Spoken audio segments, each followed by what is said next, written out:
Hello my dear student, welcome back to my YouTube channel. आपका अपना education channel Awadhesh branded classes में आप सभी लोगों का एक बार फिर से स्वागत और अभिनंदन है।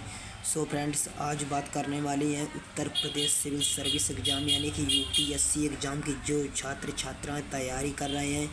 तो अब उन छात्र छात्राओं को भारत के राज्य व्यवस्था यानी कि इंडियन पॉलिटी यानी कि लक्ष्मीकांत वाली जो 7वां संस्करण का बुक का है, वो अब आप लोगों को रटना नहीं पड़ेगा, पढ़ना नहीं पड़ेगा, क्योंकि हम लेकर आए हैं इस वीडियो के माध्यम से भारत की राज्य व्यवस्था की इम्पॉर्टेंट यानी पहले पाठ अध्याय 1 के बहुत ही इम्पॉर्टेंट नोट्स लेकर आए हैं। उस नोट्स में आपको दिखाया गया है कि पिट्स इंडिया एक्ट और चार्टर कानून, भारत शासन अधिनियम पूरे के पूरे बताए गए हैं। सो फ्रेंड्स, आज वीडियो स्टार्ट करने से पहले अपने सभी यूपीएससी एस्पायरेंट्स के पास वीडियो शेयर कर दो ताकि वो अच्छे से इन नोट्स को पढ़ सकें और यूपीएससी प्रीलिम्स 2024 में अच्छे अंक पाकर पास हो सकें।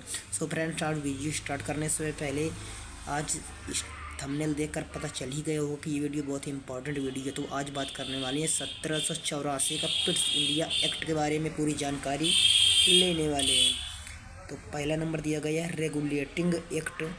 1773 की कमियों को दूर करने के लिए ब्रिटिश संसद ने एक संशोधित अधिनियम 1781 में पारित किया, जिसे एक्ट ऑफ सेटलमेंट के नाम से भी जाना जाता है। बहुत ही इम्पॉर्टेंट क्वेश्चन है ये। अब बात करते हैं इस अधिनियम की विशेषताओं के बारे में। तो इसने कंपनी के राजनीतिक और वाणिज्यिक कार्यों को अलग कर दिया यानी पृथक कर दिया। इसी में अगला पॉइंट दिया गया है, इस प्रकार यह अधिनियम 2 कारणों से महत्वपूर्ण था। तो दिया गया है कि भारत में कंपनी के अधीन क्षेत्रों को पहली बार ब्रिटिश आधिपत्य का क्षेत्र कहा गया। दूसरा नंबर पॉइंट है, ब्रिटिश सरकार को भारत में कंपनी के कार्यों और इसके प्रशासन पर पूर्ण नियंत्रण प्रदान किया गया। अब ये रहा हमारा आज का पिट्स इंडिया एक्ट जो 1784 का था। अब बात करने वाली 1786 का अधिनियम। तो इसमें पॉइंट नंबर 1 है, 1786 में लॉर्ड कॉर्नवालिस को बंगाल का गवर्नर जनरल नियुक्त किया गया। यानी कि 1786 में लॉर्ड कॉर्नवालिस को बंगाल का गवर्नर जनरल नियुक्त किया गया। उसने यह पद स्वीकार करने के लिए 2 शर्तें भी रखी थी, यानी कि 2 मांगें भी रखी। तो पहली शर्त हमारी है, उसे विशेष मामलों में अपनी काउंसिल के निर्णयों को अधिभावी करने अथवा न मानने का अधिकार हो। ये पहली शर्त थी लॉर्ड कॉर्नवालिस की। दूसरी शर्त थी, उसे सेनापति अथवा कमांडर इन चीफ का पद भी दिया जाए। ये दोनों शर्तें थी जो लॉर्ड कॉर्नवालिस को बंगाल का गवर्नर जनरल नियुक्त किया गया था, तब ये 2 शर्तें स्वीकार करने के लिए रखी थी उसे। सो फ्रेंड, अगला प्रश्न हमारा था 1793 का चार्टर कानून। तो इसकी जो विशेषताएं थी वो पहले देख लेते हैं। तो लॉर्ड कॉर्नवालिस ने गवर्नर जनरल को अधीनस्थ बॉम्बे और मद्रास प्रेसिडेंसी की सरकारों के ऊपर अधिक नियंत्रणकारी शक्ति प्रदान की। जो यानी लॉर्ड कॉर्नवालिस था, उसने गवर्नर जनरल को अधीनस्थ बॉम्बे और मद्रास प्रेसिडेंसी की सरकारों के ऊपर अधिक नियंत्रणकारी शक्तियाँ प्रदान की थी। अगला पॉइंट इसी में है, इसने भारत पर व्यापार के एकाधिकार को अगले 20 वर्षों की अवधि के लिए बढ़ा दिया। यानी कि लॉर्ड कॉर्नवालिस था जो उसने व्यापार के एकाधिकार के अगले 20 सालों तक अवधि को बढ़ा दिया था। अगला पॉइंट है इसी में, इसे ब्रिटिश संसद में तत्कालीन प्रधानमंत्री विलियम पिट द्वारा पुनः स्थापित किया गया। यानी कि इसे ब्रिटिश संसद में तत्कालीन प्रधानमंत्री जो थे विलियम पिट द्वारा इन्हें फिर से स्थापित कर दिया गया। ये रहा हमारा 1793 का चार्टर कानून। अब बात करते हैं 1813 का चार्टर कानून। इस चार्टर कानून की निम्न विशेषताएं क्या थी, ये हम पहले पढ़ लेते हैं। इस कानून ने भारत में कंपनी के व्यापार एकाधिकार को समाप्त कर दिया। तब भी इस कानून में चाय के व्यापार तथा चीन के साथ व्यापार में कंपनी के एकाधिकार को बहाल रखा। ये हमारी विशेषताएं थी। अगला पॉइंट विशेषताएं में ये है कि इस कानून ने ईसाई मिशनरियों को भारत आकर लोगों को प्रबुद्ध कराने की अनुमति दी या अनुमति प्रदान की। यानी कि जो ये कानून था, चार्टर कानून 1813 ईस्वी वाला, इसने ईसाई मिशनरियों को भारत सरकार यानी भारत आकर लोगों को प्रबुद्ध कराने की अनुमति प्रदान की थी। अगला प्रश्न है इसी में, इस कानून ने भारत की स्थानीय सरकारों को व्यक्तियों पर कर लगाने के लिए अधिकृत किया और कर भुगतान न करने पर दंड की भी व्यवस्था की। यानी कि जो ये 1813 का चार्टर कानून था, उसने भारत की स्थानीय सरकारों को व्यक्तियों पर कर लगाने के लिए यानी टैक्स करने के लिए अधिकृत किया, और जो कर नहीं लगाएगा तो उसको दंड भी दिया जाएगा। उन्होंने इसकी व्यवस्था भी की। अगला पॉइंट है, इस कानून ने भारत के ब्रिटिश इलाकों में बासिंदों के बीच पश्चिमी शिक्षा के प्रचार प्रसार की व्यवस्था की। यानी कि जो ये कानून था, तो उसने भारत के ब्रिटिश इलाकों में बासिंदा के बीच पश्चिमी शिक्षा जो थी उसका प्रचार प्रसार यानी कि काफ़ी दूर दूर तक प्रचार करवाया। अब बात करते हैं अगला चार्टर कानून यानी कि 1833 ईस्वी का चार्टर कानून। इसकी विशेषताएं कुछ इस प्रकार हैं। इसने बंगाल के गवर्नर जनरल को भारत का गवर्नर जनरल बना दिया, जिसमें सभी सैन्य शक्तियां थी।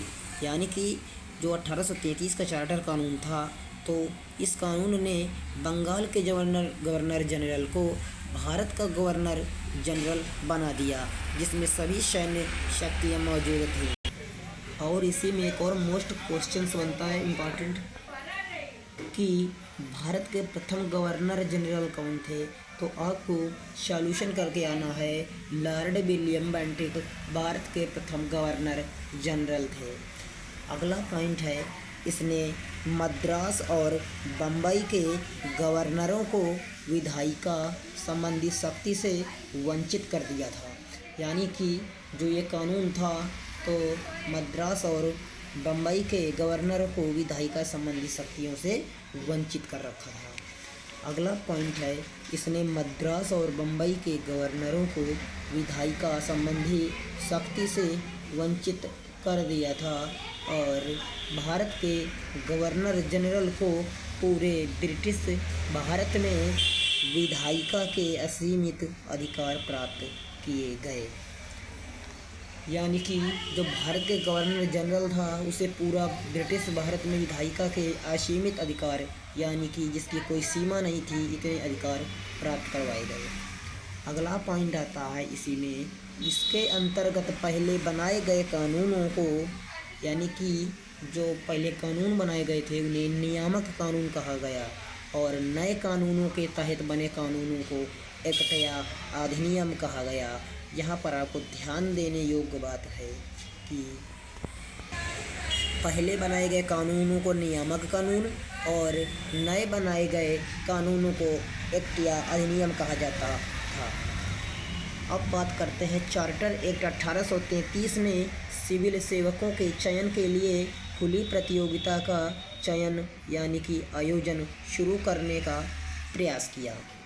यानी कि जो चार्टर एक्ट 1833 था, इसने सिविल सेवकों के चयन के लिए खुली प्रतियोगिता का आयोजन करवाया। इसमें कहा गया कि कंपनी में भारतीयों को किसी पद, कार्यालय और रोजगार को हासिल करने से वंचित नहीं किया जाएगा। यानी कि जो उन्होंने कहा था कि कंपनी में भारतीयों को किसी पद, कार्यालय और रोजगार को हासिल करने से वंचित नहीं किया जाएगा। हालांकि बोर्ड ऑफ डायरेक्टर्स के विरोध के कारण इस प्रावधान को समाप्त कर दिया गया।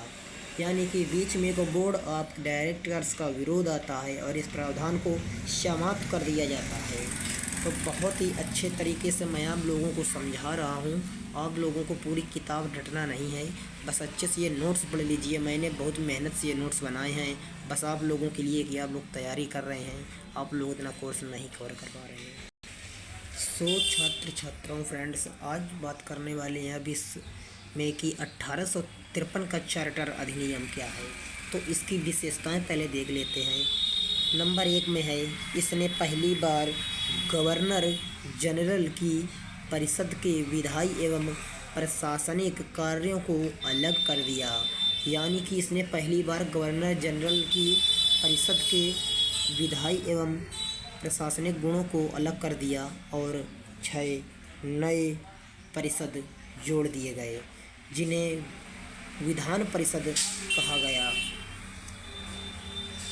अगला नंबर, दूसरा नंबर पॉइंट है, इसने सिविल सेवकों की भर्ती एवं चयन हेतु खुली प्रतियोगिता व्यवस्था का आरंभ किया।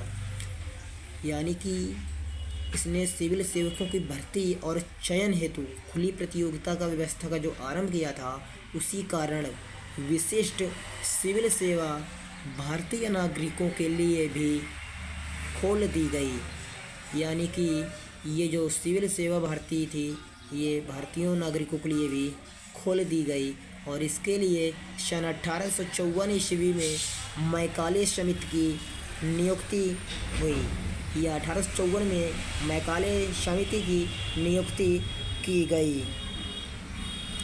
तीसरा नंबर प्रश्न है, इसने कंपनी के शासन को विस्तारित कर दिया। यानी कि इसने कंपनी के शासन जो था उसको विस्तरित कर दिया और भारतीय क्षेत्र को इंग्लैंड राजशाही विश्वास के तहत कब्जे में रखने का अधिकार दिया। तीसरा नंबर क्वेश्चन से यहाँ पर बन रहा है, संसद द्वारा कंपनी का शासन किसी भी समय समाप्त किया जा सकता था। यानी कि जो संसद द्वारा कंपनी का शासन था, किसी भी समय समाप्त किया जा सकता था।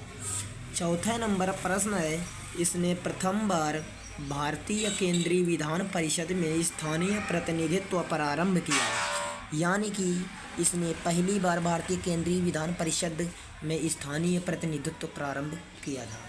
पाँचवीं नंबर विशेषता है, गवर्नर जनरल के परिषद में स्थानीय प्रतिनिधित्व प्रारंभ किया। इसमें 6 नए सदस्यों में से 4 का चुनाव। यानी कि गवर्नर जनरल के परिषद में स्थानीय प्रतिनिधित्व का प्रारंभ किया जाता है और 6 नए सदस्य बनाए जाते हैं, जिसमें 4 का जो चुनाव होता है वो बंगाल, मद्रास, बम्बई और आगरा की स्थानीय प्रांतीय सरकारों द्वारा किया जाना था। अब आगे नंबर बात करते हैं ताज का शासन। ताज का जो शासन था वो 1858 ईस्वी से 1947 ईस्वी तक चला। अब यहाँ पर देखते हैं कि 1858 का भारत सरकार अधिनियम, most important questions for UPSC 2024-25 26 pre and mains exam qualification for you. तो पहला नंबर पॉइंट है, इस कानून का निर्माण 1857 के विद्रोह के बाद किया गया, जिसे भारत का प्रथम स्वतंत्रता संग्राम या सिपाही विद्रोह भी कहा जाता है। यानी कि इस कानून का जो निर्माण था वो 1857 के विद्रोह के बाद किया गया था, जिसे भारत का प्रथम स्वतंत्रता संग्राम भी कहा जाता है और सिपाही विद्रोह भी कहा जाता है। अगला नंबर, दूसरा नंबर पॉइंट है इसी में, इस अधिनियम ने ईस्ट इंडिया कंपनी को समाप्त कर दिया गया। यानी कि जो 1858 का भारत सरकार अधिनियम था तो उसने ईस्ट इंडिया कंपनी को समाप्त कर दिया गया। अब बात करते हैं इसकी विशेषताओं के बारे में। तो इसकी जो विशेषताएं कुछ इस प्रकार हैं, इसके तहत भारत का शासन सीधे महारानी विक्टोरिया के अधीन चला गया। यानी कि जो इसका भारत का शासन था वो महारानी विक्टोरिया के अधीन चला गया। अब दूसरा नंबर पॉइंट है, गवर्नर जनरल का पद नाम बदलकर भारत का वायसराय कर दिया गया। यानी कि जो गवर्नर जनरल का पद था उसका नाम बदलकर भारत का वायसराय कर दिया गया था। अब यहाँ पर आप देख सकते हैं कि एक और क्वेश्चन जो मोस्ट इम्पॉर्टेंट है, लॉर्ड कैनिंग भारत के प्रथम वायसराय बने। या यहाँ पर एक और घुमाकर क्वेश्चंस कर सकता है कि भारत के प्रथम वायसराय कौन बने या भारत के प्रथम वायसराय कौन थे। तो आपको क्वेश्चंस में सही टिक करना है कि लॉर्ड कैनिंग जो थे भारत के प्रथम वायसराय बने थे। अगला नंबर पॉइंट है, इस अधिनियम ने नियंत्रण बोर्ड और निदेशक कोर्ट समाप्त कर भारत में शासन की द्वैध प्रणाली समाप्त की। यानी कि जो ये अधिनियम था इसने नियंत्रण को बोर्ड और निदेशक कोर्ट समाप्त करके भारत में शासन की द्वैध प्रणाली को समाप्त कर दिया। अगला नंबर पॉइंट है, एक नए पद भारत की राज्य सचिव का सृजन किया गया। यानी कि जो एक नया पद था यानी भारत के राज्य सचिव का सृजन किया गया। यह सचिव ब्रिटिश कैबिनेट का सदस्य था और ब्रिटिश संसद के प्रति उत्तरदायी भी था। अगला नंबर पॉइंट है हमारा, भारत सचिव की सहायता के लिए 15 सदस्यीय परिषद का गठन किया गया, जो एक सलाहकार परिषद थी। परिषद का अध्यक्ष भारत सचिव को बनाया गया। यानी कि भारत सचिव सहायता के लिए 15 परिषद का गठन किया गया था और एक सलाहकार परिषद बनाई गई थी और उस परिषद का जो अध्यक्ष था वो भारत सचिव को बनाया गया था। अगला नंबर पॉइंट है, इस कानून के तहत भारत सचिव की परिषद का गठन किया गया। यानी कि इसी कानून के तहत भारत सचिव की परिषद का गठन किया गया, जिसे भारत और इंग्लैंड में मुकदमा करने का अधिकार था। यानी कि वो मुकदमा कर सकता था। अगला पॉइंट है, 1858 के कानून का मुख्य उद्देश्य क्या था। तो आज उद्देश्य देखने के पहले ही अपने चैनल को अभी तक लाइक नहीं किया है तो लाइक करके दोस्तों के पास शेयर कर दो और सब्सक्राइब करके बेल आइकन को प्रेस कर दो ताकि जो भी वीडियो बने सबसे पहले आप तक पहुंचे। तो फ्रेंड, आज बात करने वाले हैं 1858 के कानून का मुख्य उद्देश्य के बारे में। तो प्रशासनिक मशीनरी में सुधार था, जिसके माध्यम से इंग्लैंड में भारतीय सरकार का अधीक्षण और उसका नियंत्रण हो सकता था। अब अगला नंबर आता है, इसी में एक और अधिनियम 1861 ईस्वी का भारत परिषद अधिनियम। तो इसमें पॉइंट दिया गया है पहला कि 1857 की क्रांति के बाद ब्रिटिश सरकार ने महसूस किया कि भारत में शासन चलाने के लिए भारतीयों का सहयोग लेना आवश्यक है। यानी कि 1857 की क्रांति के बाद ब्रिटिश सरकार जो था उसने अपने आप में महसूस किया कि अगर भारत में शासन चलाना है तो भारतीयों को सहयोग लेना भी आवश्यक है। अगला पॉइंट है, ब्रिटिश संसद ने सन 1861, 1892 और 1909 में 3 नए अधिनियम पारित किए थे। यानी कि जो ब्रिटिश संसद थी उसने 3 नए अधिनियम बनाए। सन 1861 पहला अधिनियम, 1892 में दूसरा अधिनियम, 1909 में तीसरा अधिनियम। अब बात करते हैं 1861 भारत परिषद अधिनियम की विशेषताओं के बारे में। तो विशेषताएं देख लेते हैं। पहला नंबर पॉइंट है, लॉर्ड कैनिंग ने 1862 में 3 भारतीयों के राजा, यानी कि लॉर्ड कैनिंग जो था उसने 1862 में 3 भारतीयों को राजा, यानी कि बनारस के राजा थे, पटियाला के महाराजा थे और दिनकर राव को विधान परिषद में डायरेक्ट मनोनीत किया। अगला नंबर पॉइंट है, बंगाल, उत्तर पश्चिम प्रांत और पंजाब में क्रमशः, यानी कि बंगाल में 1862, उत्तर पश्चिम में 1866 और पंजाब में 1897 में विधान परिषदों का गठन हुआ। अब अगला पॉइंट नंबर है, लॉर्ड कैनिंग द्वारा 1859 ईस्वी में प्रारंभ की गई पोर्टफोलियो प्रणाली को मान्यता दी।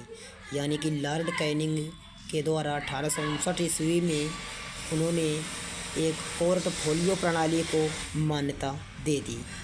अगला पॉइंट है, इसने वायसराय को आपातकाल में बिना काउंसिल की संस्तुति के अध्यादेश जारी करने के लिए अधिकृत किया। इस अध्यादेश की अवधि केवल 6 महीने थी। अब बात करते हैं 1892 का भारत परिषद अधिनियम। तो इसकी विशेषताएं देख लेते हैं कि इस माध्यम से केंद्रीय और प्रांतीय परिषदों में अतिरिक्त सदस्यों की संख्या बढ़ाई गई थी। हालांकि बहुमत सरकारी सदस्यों का ही रहता था। यानी कि इसमें केंद्रीय और प्रांतीय परिषदों की अतिरिक्त भी संख्याएं, यानी सदस्यों की संख्या जो थी वो बढ़ा दी गई। लेकिन बहुमत जो था वो सरकारी सदस्यों का ही रहता था। अगला नंबर क्वेश्चन है, इसने विधान परिषद के कार्यों में वृद्धि कर उन्हें बजट पर बहस करने और कार्यपालिका के प्रश्नों के उत्तर देने के लिए अधिकृत किया। अब इसी बजट में एक और क्वेश्चन बन सकता है कि बजट की व्यवस्था को ब्रिटिश कालीन भारत में 1860 ईस्वी में शुरू किया था। यानी कि जो बजट की व्यवस्था थी उसे ब्रिटिश कालीन भारत में 1860 में शुरू किया गया था। अगला नंबर पॉइंट है, इसमें केंद्रीय विधान परिषद और बंगाल चैम्बर ऑफ कॉमर्स में गैर सरकारी सदस्यों के नामांकन के लिए वायसराय की शक्तियों का प्रावधान था। यानी कि इसमें केंद्रीय विधान परिषद और बंगाल चैम्बर ऑफ कॉमर्स जो थे वो गैर सरकारी सदस्यों के नामांकन के लिए ही वायसराय की शक्तियों का प्रावधान किया गया था। अगला नंबर पॉइंट है, इसके अलावा प्रांतीय विधान परिषदों में गवर्नरों को जिला परिषद, यानी कि जो प्रांतीय विधान परिषद में गवर्नर थे उन्हें जिला परिषद, नगर पालिका, विश्वविद्यालय, व्यापार संघ, जमींदार और चैम्बर ऑफ कॉमर्स की सिफारिशों पर गैर सरकारी सदस्यों को नियुक्ति करने की शक्ति प्रदान की गई थी। अब अगला नंबर अधिनियम है 1909 का भारत परिषद अधिनियम। इस अधिनियम को मार्ले मिंटो सुधार के नाम से जाना जाता है। यानी कि 1909 का जो भारत परिषद अधिनियम था उसे मार्ले मिंटो सुधार के नाम से भी जाना जाता है। अगला प्रश्न है इसी में, उस समय लॉर्ड मार्ले मिंटो इंग्लैंड में भारत के राज सचिव, यानी कि जो उस समय लॉर्ड मार्ले था वो इंग्लैंड में भारत के राज सचिव और जो लॉर्ड मिंटो था वो भारत में वायसराय के पद पर तैनात थे। अब बात करते हैं कि 1909 भारत परिषद अधिनियम की विशेषताओं के बारे में। तो पहला नंबर पॉइंट है, केंद्रीय परिषद में इनकी संख्या 16 से 60 हो गई। यानी कि जो केंद्रीय परिषद में इनकी संख्या थी वो 16 से 60 की गई थी। और प्रांतीय विधान परिषदों में जो इनकी संख्या थी वो एक समान नहीं थी। अगला नंबर पॉइंट है, इसने केंद्रीय परिषद में सरकारी बहुमत को बनाए रखा। यानी कि केंद्रीय परिषद में जो सरकारी बहुमत को इन्होंने बनाए रखा था, लेकिन प्रांतीय परिषदों में गैर सरकारी सदस्यों के बहुमत की अनुमति थी। अगला नंबर पॉइंट है, इसने दोनों स्तरों पर विधान परिषदों के कार्यों का दायरा बढ़ाया। और उदाहरण के तौर पर समझाएं दें हम तुमको, उदाहरण के तौर पर दिया गया है कि अनुपूरक प्रश्न पूछना, बजट पर संकल्प रखना इत्यादि। अगला नंबर इसी में एक और पॉइंट है, इस अधिनियम के अंतर्गत पहली बार किसी भारतीय को वायसराय और गवर्नर की कार्य परिषद के साथ एसोसिएशन बनाने का प्रावधान किया गया। यानी कि जो ये अधिनियम था तो इस अधिनियम के अंतर्गत पहली बार किसी भारतीय को वायसराय बनाया गया और गवर्नर की कार्य परिषद के साथ एसोसिएशन बनाने का प्रावधान भी किया गया। अगला नंबर पॉइंट है, सत्येंद्र प्रसाद सिन्हा वायसराय की कार्यपालिका परिषद के प्रथम भारतीय सदस्य बने थे। और उन्हें कौन सा डिपार्ट मिला? तो उन्हें विधि सदस्य का डिपार्ट मिला या उन्हें विधि सदस्य बनाया गया। यानी कि इसमें एक और क्वेश्चंस घुमा कर पूछ सकता है कि वायसराय कार्यपालिका परिषद के प्रथम भारतीय सदस्य कौन थे। तो आपको घबराना नहीं है, इसका राइट आंसर करके आना है सत्येंद्र प्रसाद सिन्हा वायसराय की कार्यपालिका परिषद के प्रथम भारतीय सदस्य बने थे और उन्हें विधि सदस्य बनाया गया था। अगला नंबर पॉइंट है, लॉर्ड मिंटो को सांप्रदायिक निर्वाचन जनक के रूप में भी जाना गया। यानी कि जो लॉर्ड मिंटो थे उन्हें सांप्रदायिक निर्वाचन जनक के रूप में भी जाना गया या जाना जाता है। अगला नंबर पॉइंट है, इसने presidency corporation, chamber of commerce और विश्वविद्यालयों और जमींदारों के लिए अलग प्रतिनिधित्व का प्रावधान भी किया। यानी कि इसमें प्रेसिडेंसी यानी कि इसमें किसने, लॉर्ड मिंटो ने presidency corporation, chamber of commerce, विश्वविद्यालयों और जमींदारों के लिए अलग प्रतिनिधित्व का प्रावधान भी किया। तो आई होप आप सभी लोगों के ये नोट्स बहुत अच्छे लगे होंगे। आप लोग इन्हें याद कर लीजिए या नोट्स में अपने कॉपी में कॉपी कर लीजिए, ताकि एग्ज़ाम देने से पहले एक बार अच्छे से रट लें और पूरा रट जाए, अच्छे से याद हो जाएगा और आप आसानी से यूपीएससी 2024, 25, 26 का प्रीलिम्स निकाल सकते हो। ये है हमारी इंडियन पॉलिटी यानी कि भारत की राज्य व्यवस्था एम लक्ष्मीकांत के द्वारा जो लिखी गई है, नया यानी 7वां संस्करण है ये। आप लोग अच्छे से रट लीजिए, बहुत ही अच्छे नोट्स बहुत ही एक तरफ से मैंने बनाए हैं। तो आई होप आप सभी लोगों को ये वीडियो बहुत अच्छा लगा होगा।